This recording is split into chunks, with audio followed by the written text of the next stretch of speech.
तो आज एक लास्ट टॉपिक कवर करेंगे ऑर्गन सिस्टम के ऊपर। उसी से कनेक्टेड है ऑर्गन सिस्टम क्या होते हैं। ऑर्गन सिस्टम, बॉडी का कोई ऑर्गन अकेला काम नहीं करता। जैसे मैंने पहले बताया, बॉडी टीम वर्क पर चलती है, हर काम टीम वर्क पे चलता है। चाहे आप इसको बिजनेस के साथ भी कनेक्ट कर सकते हो, तो टीम वर्क से सब कुछ चीजें चल रही हैं। इसी टीम वर्क को कहते हैं ऑर्गन सिस्टम।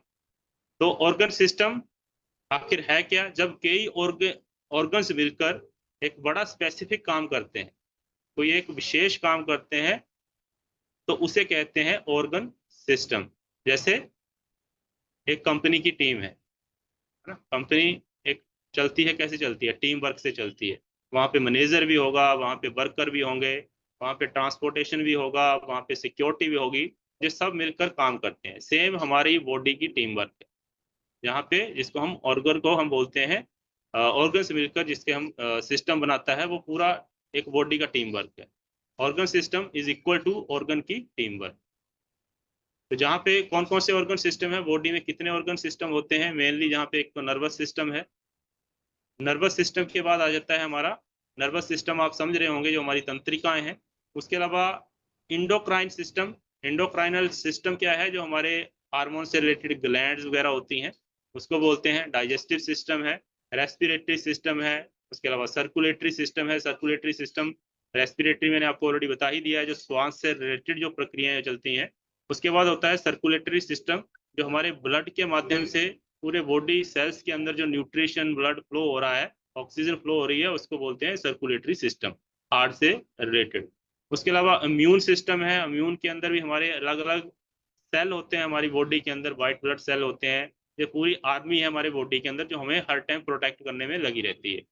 तो इसको बोलते हैं इम्यून सिस्टम। उसके बाद आता है मस्कुलर और स्केटल सिस्टम। हमारे मसल और स्केटल से संबंधित जो हमारी हड्डियों का ढांचा है, उससे रिलेटेड है। उसके बाद यूरिनरी सिस्टम। उसके अलावा हमारा आता है रिप्रोडक्टिव सिस्टम। ये मेन 9 ऐसे सिस्टम है जिसको हम यदि समझ लेंगे, तो बीमारियों को कनेक्ट करना, बीमारियों को समझना, उसके बारे में सोल्यूशन देना अच्छे से समझ और समझा सकते हैं। तो सबसे पहले है नर्वस सिस्टम। वही चीजें थोड़ी सी रिपीट हो रही हैं। जब बॉडी का इलेक्ट्रिकल कम्युनिकेशन है, जैसे हमारे घर के अंदर बिजली होती है, एक स्विच होता है, एक मेन पॉइंट होता है, वहां से आप बटन दबाते हो, विदिन ए माइक्रो सेकंड पंखा चल जाता है, बिजली का जो बल्ब होता है वो जल जाता है। सेम जहाँ पे भी हमारा जो नर्व सिस्टम है, इसी तरीके से काम करता है, जिसके अंदर हमारा ब्रेन, मेन जहाँ पे ब्रेन के अंदर सिस्टम रहता है, और ब्रेन के बाद हमारा एक स्पाइनल कोड होता है, वहां से भी नर्व्स निकलती हैं। और दूसरी जो नर्व्स हैं, जो मैंने बताया जिसकी संख्या लाखों में है, वो सारी मिलके पूरे बॉडी को मॉनिटर कर रही होती है। ठीक है? या सोचने, महसूस करने, मूवमेंट, रिएक्शन, मेमोरी, इन सब को कंट्रोल करती है। सो ब्रेन बॉडी का एक क्या है, कंट्रोल सिस्टम है, जो पूरे के पूरे चीजों को हैंडल कर रहा है। उसके बाद हमारा, जैसे मैंने बताया, एंडोक्राइनल सिस्टम। एंडोक्राइन सिस्टम जो होता है, जो बॉडी का हार्मोन है, हार्मोन कम्युनिकेशन सिस्टम। ये एक केमिकल मैसेंजर की तरह काम करता है हमारे बॉडी के अंदर। तो इसके अंदर अलग अलग ग्लैंड काम करती हैं, जो हार्मोन को रिलीज करती हैं। जैसे हमारा थायराइड है, पिट्यूटरी ग्लैंड है, जो एक मास्टर ग्लैंड भी इसको कहा जाता है। उसके अलावा एड्रिनल ग्लैंड है, जो हमारे किडनियों के ऊपर होती है। लेकिन ये क्या करती है? ये स्ट्रेस हार्मोन कार्टिसोल रिलीज करती है। क्योंकि ब्रेन, जो मैंने शायद उसमें थायराइड वाली वीडियो के अंदर आपको बताया था, हाइपोथैलेमस, हाइपोथैलेमस ब्रेन के अंदर है। लेकिन उसका पूरे ग्लैंडों के ऊपर, जो हमारी ये चीजें हैं, उसके ऊपर कंट्रोल रहता है। और जो कार्टिसोल हार्मोन निकलता है, वो किडनियों के ऊपर ग्लैंड है। तो वहां से कितनी फास्ट कम्युनिकेशन होता होगा हार्मोन्स का। तो ये चीजें हैं वहां पे। लेकिन हार्मोन जो है, नर्व से थोड़ा स्लो काम करता है। आगे की चीजें जब क्लास चलेगी तो उसको समझ आएगा आपको। तो ये जो हार्मोन है, बनाता है क्या? बनाता है मेटाबॉलिज्म। हमारे शरीर का जो मेटाबॉलिज्म है, जो हमने खाया उसको डाइजेस्टिव करना, या सेल भी हमारे किसी चीज को डाइजेस्ट कर रहे हैं, या किसी न्यूट्रिशन को एनर्जी में कन्वर्ट कर रहे हैं, तो वो सारा खेल होता है, जिसको हम शब्द को बोलते हैं मेटाबॉलिज्म। हिंदी में बोले तो चय पचय इसको शायद बोलते हैं। लेकिन मेटाबॉलिज्म एक यूजफुल वर्ड है, ऐसे बोलने में आ जाता है सही से।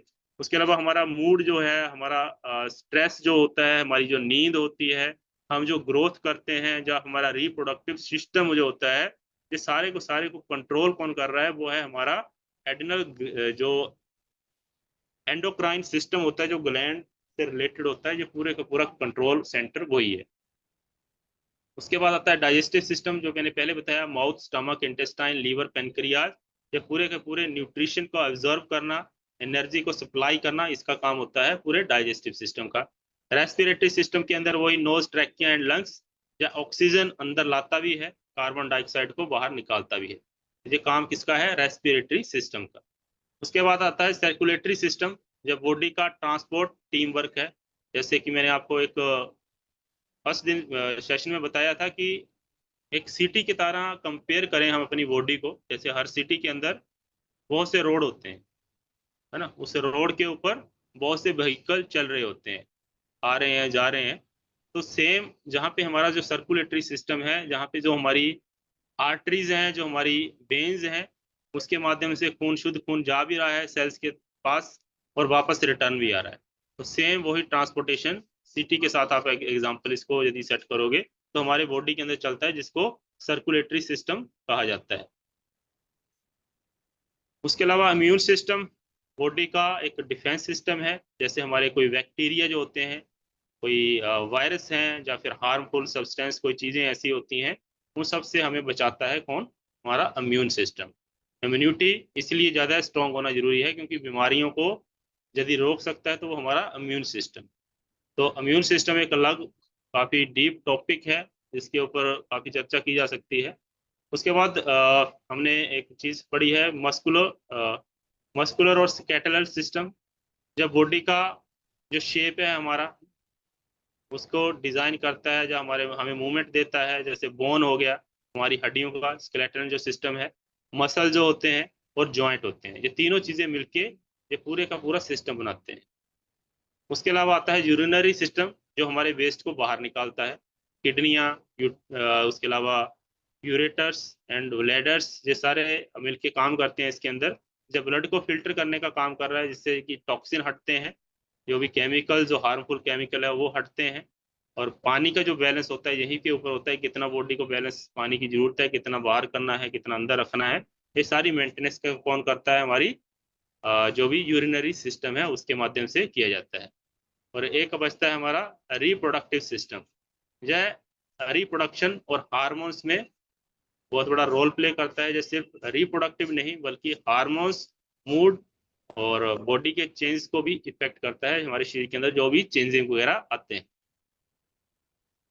तो सबसे इम्पोर्टेंट जो चीज़ है इसमें समझने वाली है, स्ट्रेस, ब्रेन, हार्मोन्स, गट या इम्यूनिटी, कोई भी सिस्टम अकेला काम नहीं कर रहा है। ठीक है, स्ट्रेस जो होता है वो नर्व सिस्टम को इफेक्ट करता है, और जो नर्व सिस्टम जब इफेक्ट होती है, वो चीज़ें आगे चल के हार्मोन्स को इफेक्ट कर रही हैं, और हार्मोन यदि इफेक्ट हो रहे हैं तो फिर डाइजेस्टिव सिस्टम भी इफेक्ट हो रहा है, और इम्यूनिटी को भी फिर वो डिस्टर्ब कर रहा है। तो यानी पूरी की पूरी बॉडी जो है इंटरकनेक्टेड है, एक इंटेलिजेंट सिस्टम है। यदि उसके अंदर एक जगह पे इफेक्ट आ रहा है तो धीरे धीरे और भी ऑर्गन इफेक्टेड होना शुरू हो जाते हैं। सो डिजीज क्यों बनती है, जब सिस्टम का बैलेंस डिस्टर्ब होता है। जो सिस्टम आने जब जो सिस्टम आने लगते हैं, कब आते हैं, जब हमारा स्लीप खराब होता है। पुअर स्लीप होता है तो हार्मोन डिस्टर्ब होने लगेंगे, स्ट्रेस बढ़ने लगा, इम्यूनिटी के अंदर भी इम्बैलेंस होने शुरू हो जाता है। डिजीज कई बार सिर्फ एक ऑर्गन की प्रॉब्लम नहीं होती, मल्टीपल सिस्टम इम्बैलेंस का रिजल्ट होता है। तो ये चीज़ें हैं, तो इसके अंदर भी, इस वीडियो के अंदर भी हमने कुछ एक चीज़ें समझी हैं कि ऑर्गन सिस्टम क्या होते हैं, ये उसके बाद डिफरेंट टाइप ऑफ जो इनके काम होते हैं, डिफरेंट सिस्टम क्या काम कर रहे हैं, और बॉडी क्यों इंटॉलरेंस यानी कि इनबैलेंस फील करती है। तो ये चीज़ें हमने आज थोड़ा सा समझी, तो इनको एक आध बार आप देखिएगा तो थोड़ा सा समझ आएगा। और दूसरा आगे हम कल हम बात करेंगे, कल तो प्लान रहेगा, लेकिन परसों हम बात करेंगे होम्योस्टेसिस क्या है। होम्योस्टेसिस एक शब्द जो है, जो शायद आपके लिए नया होगा, और ये मेनली है कि हमारे बॉडी को बैलेंस करता है ना। अगर ये चीज़ें आपको डीपली अंडरस्टैंड करनी है तो मैं फिर वही बोल रहा हूँ कि आपको रेगुलर बेस के ऊपर कंटिन्यूसली इन चीज़ों को देखना पड़ेगा, समझना पड़ेगा, ताकि आगे की चीज़ें आपको समझ पाएँ कोई दिक्कत होती है, परेशानी आती है, समझ नहीं आता है, तो उसके बारे में आप पूछ सकते हो बाद में, तो उसके ऊपर भी बताएंगे। शायद उतना क्लियरिटी अभी तक आपको नहीं आया होगा, लेकिन आगे चल के वो चीज़ें आपको आना शुरू हो जाएंगी। तो जहाँ तक मैंने आज ये 2 चीज़ें चलाने की कोशिश किया है, उम्मीद है कि आपको 5-10% कुछ चीज़ें समझ आई होंगी। थोड़ा फ्लो में चला हूँ और समय भी अभी है।